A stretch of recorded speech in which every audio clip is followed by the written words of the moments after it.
vaccines.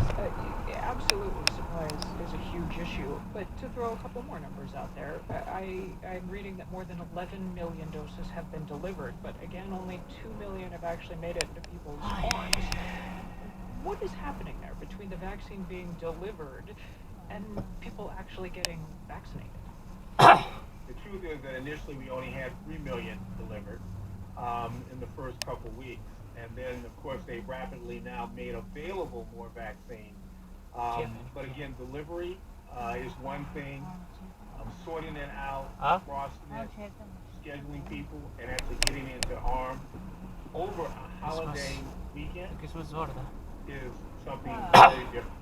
And so it's going to be important that we take this more seriously.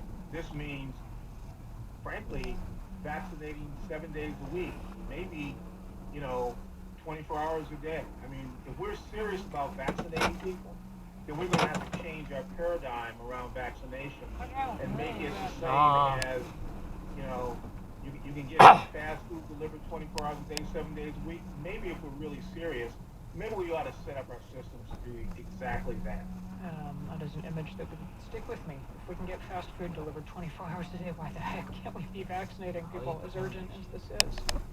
Yeah, isn't that something? Right? Yeah. This is not a Monday through Friday day activity, and we take a break for New Year's and take a break for Christmas. That's not what this is about. That didn't happen in World War I or World War II. That is Dr. Georges Benjamin, Executive Director of the American Public Health Association. We were speaking to him via Skype. Dr. Benjamin, thank you. Thank you. There is a new death in the suicide bombing that rocked downtown Nashville on Christmas morning. According to police records, the perpetrator's girlfriend warned police over a year ago that she was going to bomb an RV at home. NPR's Hannah Lamb has been covering this and joins us now with more. Hey, Hannah. Hi there. Hi, so, okay, authorities have been saying that the suicide bomber was a man named Anthony Warner, 63 years old. He died in the blast.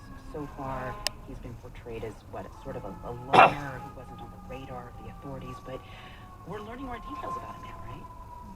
That's right.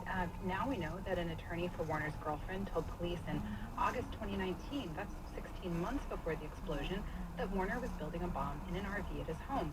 And this comes from police records that were first reported on Tuesday by the Tennessean as well as the local news station WTBF-TV.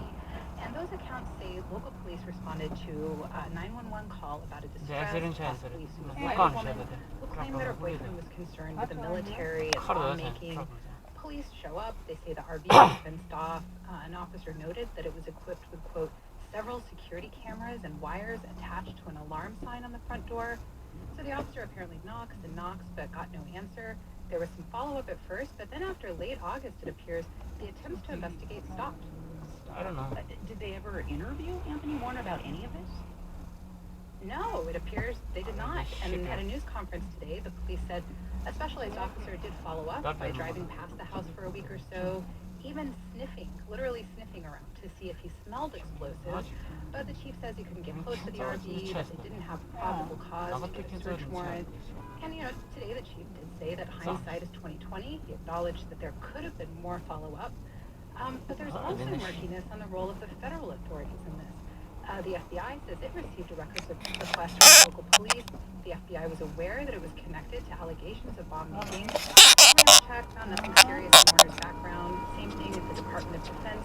But one big question the FBI so far hasn't publicly answered is, wasn't the bomb-making threat serious enough and unusual enough to get the attention of the local Joint Terrorism Task Force? I asked Mary McCord about this. She's a former senior Justice Department official who oversaw terrorism cases. She says in this one there are still a lot of unknowns, but even from the little we do know, there seems to be enough red flags to merit more follow-up. She said, for one thing, the security cameras and alarm system